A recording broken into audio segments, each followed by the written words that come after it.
Muy buenas, hoy en Revista del Motor estamos probando esta auténtica maravilla de tecnología, un vehículo que además es una bestia de la carretera, AMG GT 63S con un pequeño apellido, E-Performance. ¿Qué quiere decir? Que viene con un motor eléctrico que le otorga un pico de potencia que se suma a los 640 del V8. En total, 843 caballos y más de 1000 Nm de par. Una increíble máquina de carretera. Así que nos subimos a esta novedad del fabricante de la estrella y os contamos todos sus secretos. Empezamos.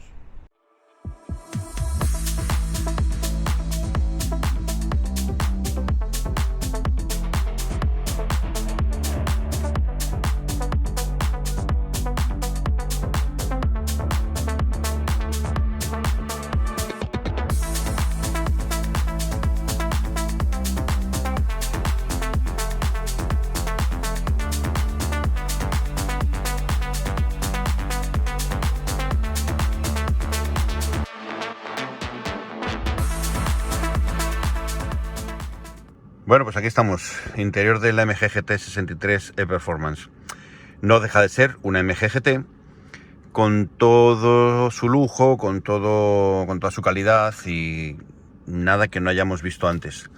De hecho, salvo por el cromatismo, es exactamente igual que la versión que probamos. Pero tiene elementos que son innovadores, como por ejemplo el cuadro con aquellos aspectos que modifican la información que tiene que ver con la máquina eléctrica. Y también el sistema en Bux de infoentretenimiento, que también tiene unos menús específicos de esta versión que vamos a revisar. El resto, pues veréis, buenos materiales, buenos ajustes. Es una AMG GT, es un coche muy lujoso, muy bien terminado, con aspectos interesantes y otros menos, como estos crujiditos típicos de Mercedes de asentamiento de las piezas, que una vez que tocas, pues no vuelven a crujir. Pero es curioso, solo crujen cuando los tocas, porque en marcha no cruje nada, ¿eh? Fijaos, ¿eh? Bueno, esta pieza, es que, claro, tener una pieza tan grande, asentar una pieza tan grande de fibra de carbono, pues es complicado, ¿eh? Pero bueno, el resto de materiales no está mal, no tienen... Esta visera vibra un poquito. Tenemos aquí cuero de gran calidad, otro cuero aquí de gran calidad, unos asientos realmente espectaculares, sistema de sonido brutal, huecos interesantes para un vehículo deportivo, aunque no sea un vehículo que tenga muchos huecos. Tenemos una guantera que, ojo, está tratada con un plástico duro, pero no está guarnecida, salvo en la zona interior, justo ahí dentro. Pero aquí en la tapa no está guarnecida. Detalle.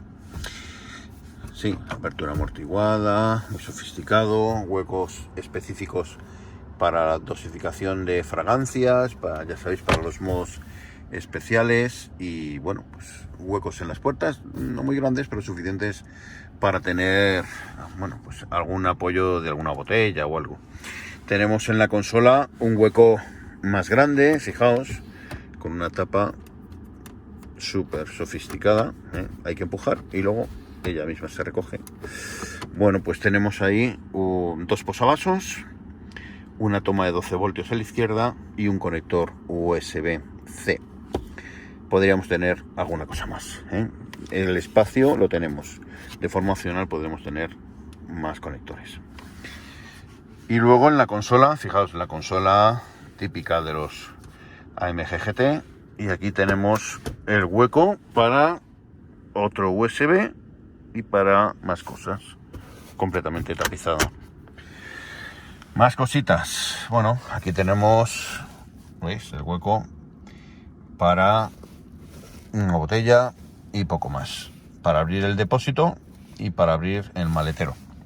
Mando de luces, los asientos que se controlan desde aquí, asientos que son ventilados calefactados.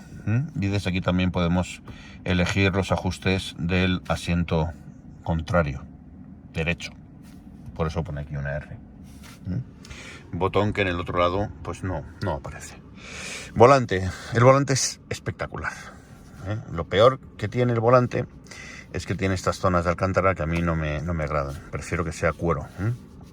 Pero bueno, no vamos a ponernos tampoco tan pijos. Estamos hablando de un volante muy completo, con muchísima información, que combina las zonas táctiles con los botones y que engloba en dos grandes radios, dos grandes piñas, todos los botones necesarios. En este caso tenemos la parte superior, que tiene que ver con el funcionamiento del menú y del cuadro de mandos. Aquí lo tenéis, cuadro de a bordo, que bueno, pues tiene esta estética que yo le he puesto, pero que podemos tener otras estéticas, como veis aquí. Tenemos muchos estilos y visualizaciones.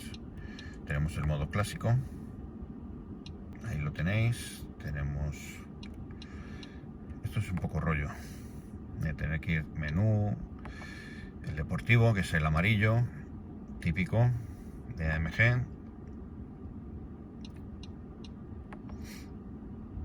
el super deportivo,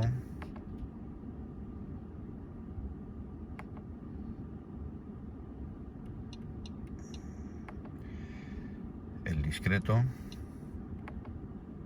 con información reducida, que además me apaga el Embux, y luego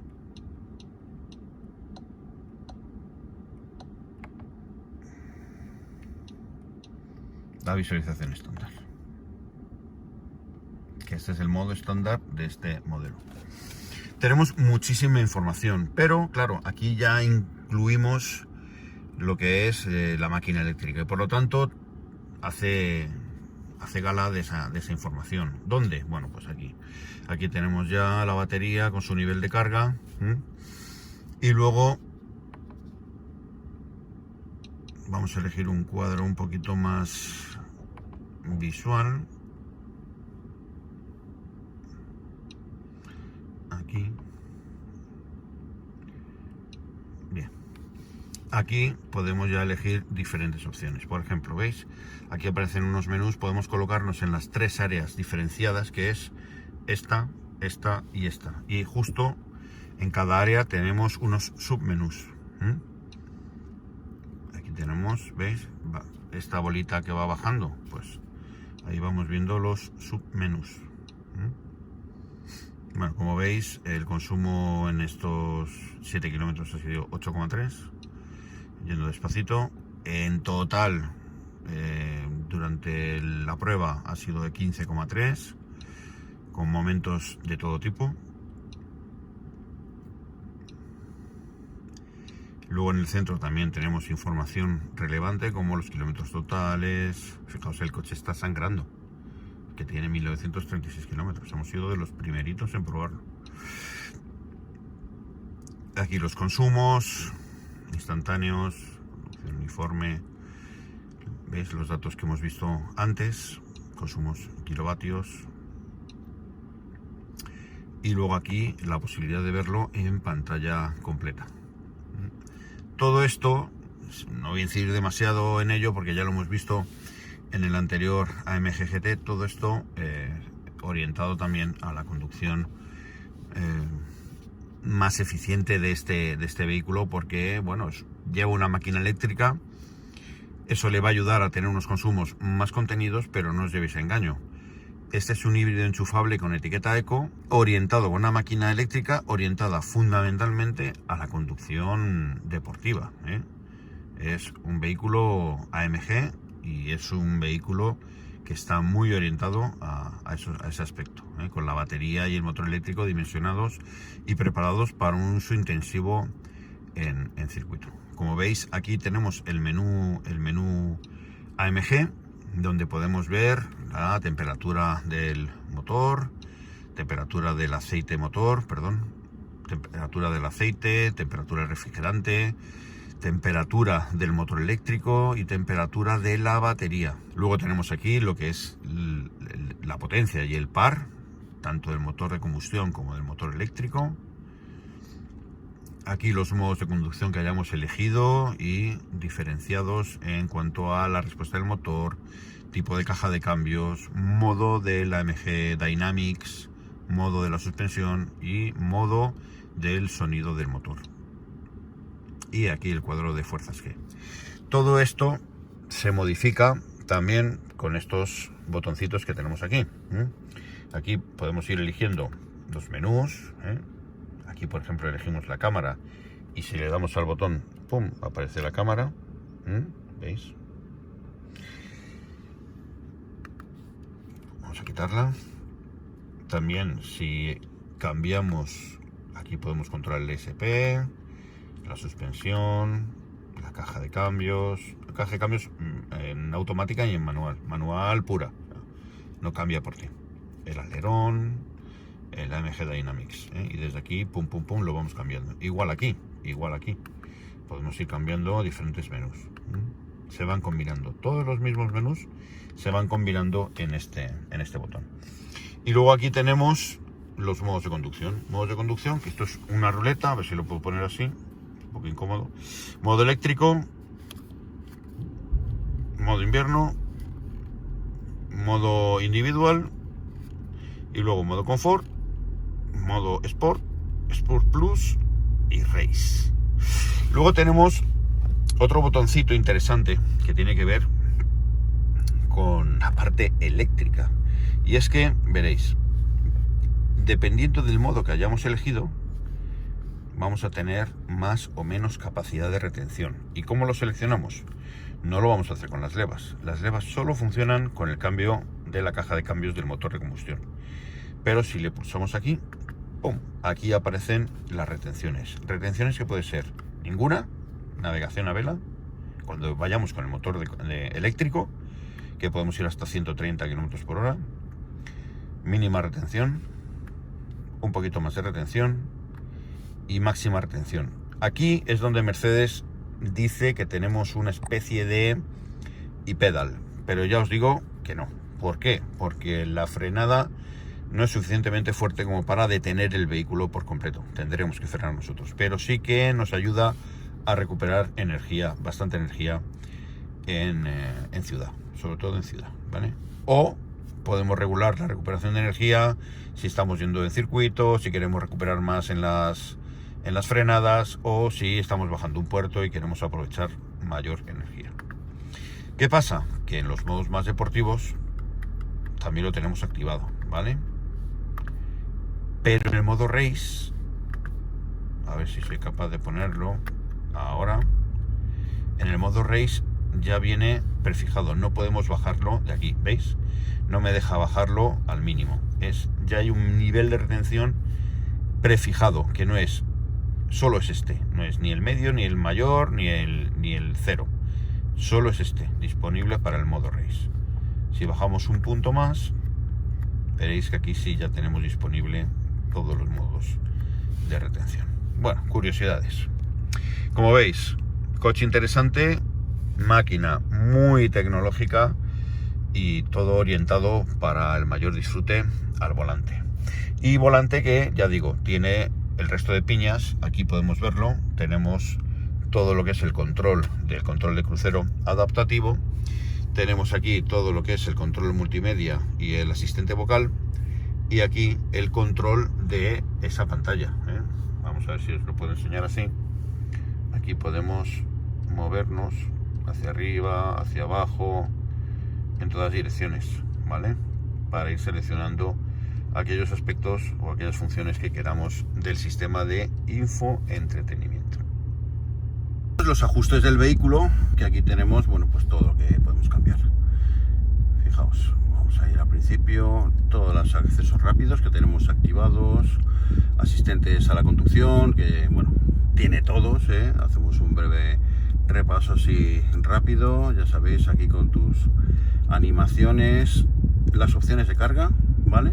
Carga programada, el vehículo, limitación de neumático, el límite de velocidad con el neumático de invierno, adaptación de cinturón, etcétera, etcétera. Y luego tenemos las luces, Luces ambiente, luces de cruce, ya sabéis, las luces ambiente con muchísimas opciones, la intensidad y luego el Energizing Comfort, que ya sabéis, estos programas que cambian un poquito nuestra percepción del habitáculo y sobre todo los niveles de confort. Y aquí tenemos, bueno, pues cómo podemos hacer la drag race, modo aceleración, modo cuarto de milla, frenada, podemos marcar la velocidad máxima o que sea automático, el cuarto de milla también, la distancia, lógicamente cuarto de milla, pues un cuarto de milla, y también la velocidad de arranque también, veis, bastante chulo. Y bueno, aquí tenéis telemetrías, opciones, lógicamente hay un montón de opciones aquí en este sistema.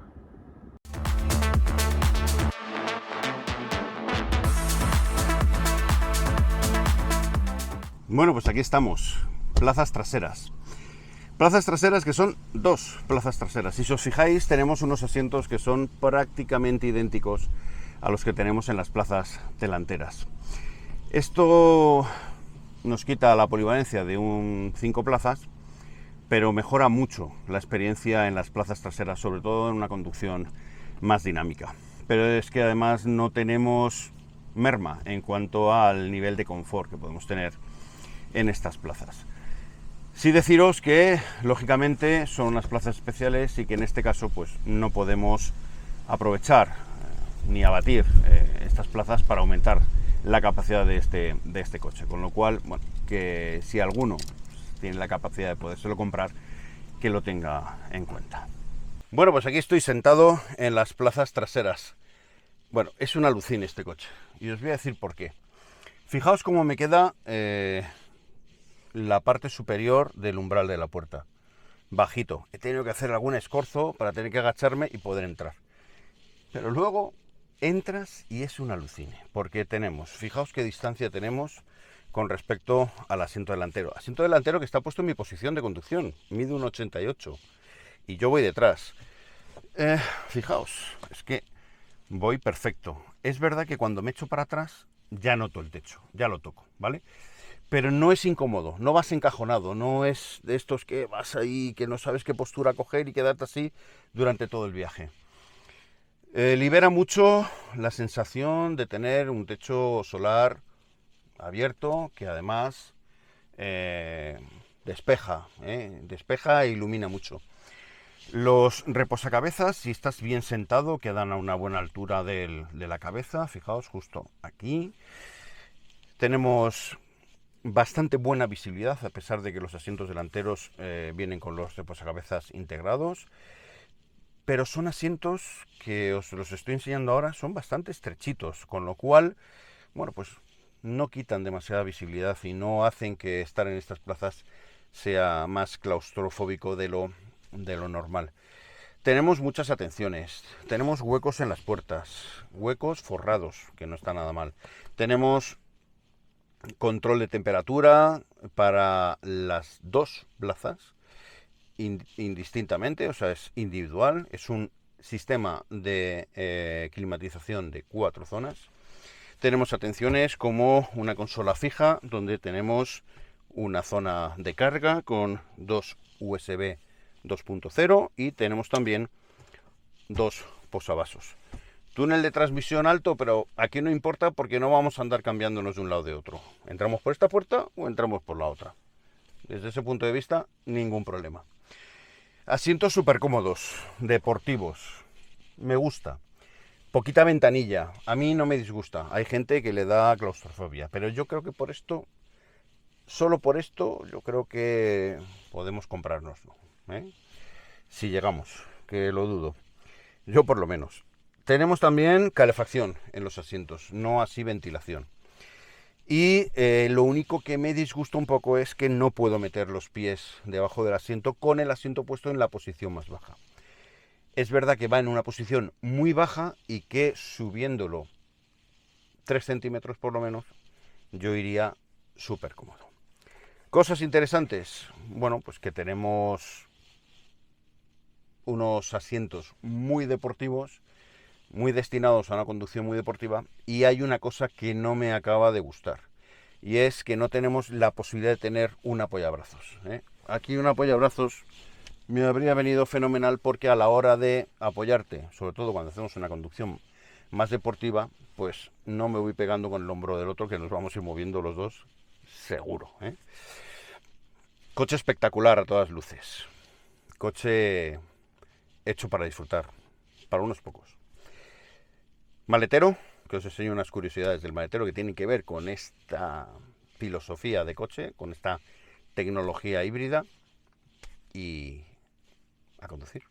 Aquí tenemos maletero, pero antes enseñaros el alerón, ¿eh? Este es el alerón, que se abre según la velocidad y también se abre con un botón dedicado, pero la apertura del maletero se hace o metiendo la mano y dándole al botón que está justo aquí, o abriendo con el pie. Tenemos un maletero con una capacidad mermada, porque fijaos lo que tenemos ahí, ese montículo que tenemos, que está justo encima, ¿lo veis?, del eje trasero. Es donde van colocada la batería y el motor eléctrico, y nos limita de alguna manera, pero aún así tenemos un maletero que, bueno, podemos tener 2 maletas de viaje y alguna cosita más, ¿eh? O sea, parece pequeño, pero en realidad es pequeño con relación al tamaño del coche, pero en realidad no lo es. Fijaos, tenemos ahí una percha, una toma de 12 voltios, otra percha, tenemos la posibilidad de poder poner una red de carga, y luego aquí debajo, a ver si lo puedo mover, a ver, aquí tenemos una red, y aquí tenemos pues un hueco para meter más cosas, herramientas, el kit antipinchazos, que esperemos no tener que utilizar nunca. Bueno, me encanta decir esto, pero en este coche aún más. Vamos a conducir.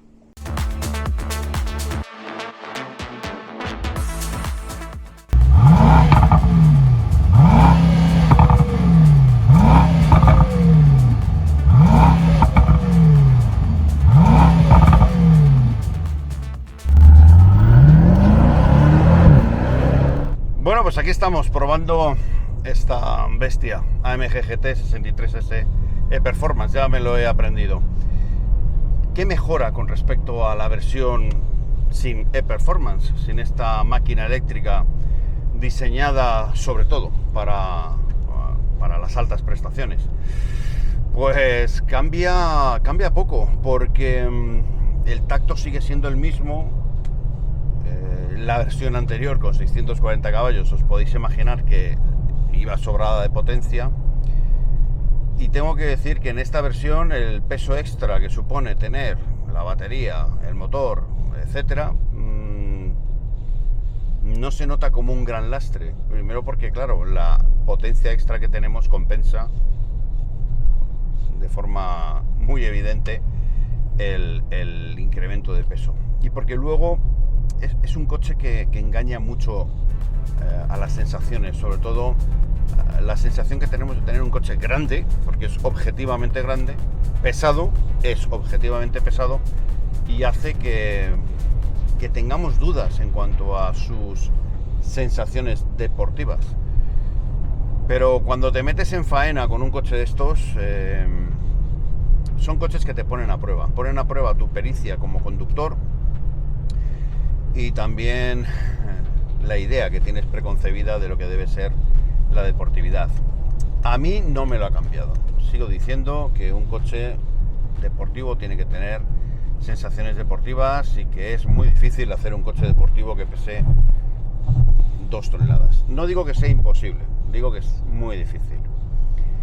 Y a este coche, pues eso, hay que meterle en las curvas, porque tiene sus derivas, ¿eh? Y a pesar de que tenemos unos neumáticos muy bestias, a pesar de que tenemos una suspensión muy orientada a camuflar todas esas inercias, a compensar con la suspensión la falta de adherencia en según qué condiciones, y también con una dirección que hace auténticas maravillas, cabriolas podríamos decir, para evitar que el coche se note un poco torpe en algún tipo de circunstancia, como en la entrada de algunas curvas más lentas, o que aparezca el temido supiraje, sobre todo en un coche que, a pesar de tener tracción total, tiene una gestión diferente en cuanto a lo que podemos entender como un 4MATIC Plus. Y eso, bueno, pues según qué circunstancias también se notan. Pero, a ver, estamos hablando de un coche superlativo, estamos hablando de un coche que en España en carreteras normales no se puede probar a fondo.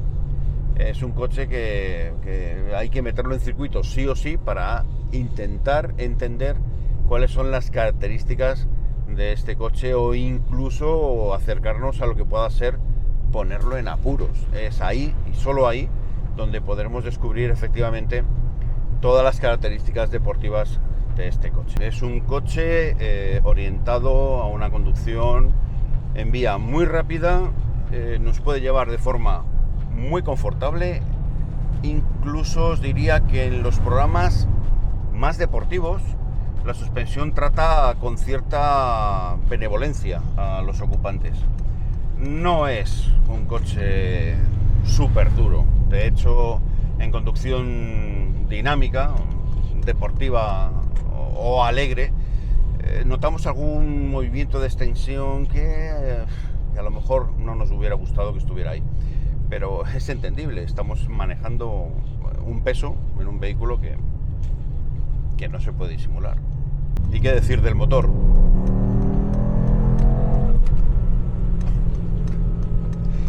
Una auténtica maravilla. Al final estamos hablando de un sistema híbrido enchufable que ofrece más de 1000 Nm de par, 843 caballos, y que eso se traduce en aceleración instantánea, que además todo esto, tener mucha potencia, si luego no sabes transmitirla bien al asfalto, ¿no? Aquel anuncio que decía la potencia sin control, pues no vale de nada. Pues esto es un poco así. No me vale de nada tener 800 y pico caballos si abro gas y pierdo la trasera, o el coche se me va sin control.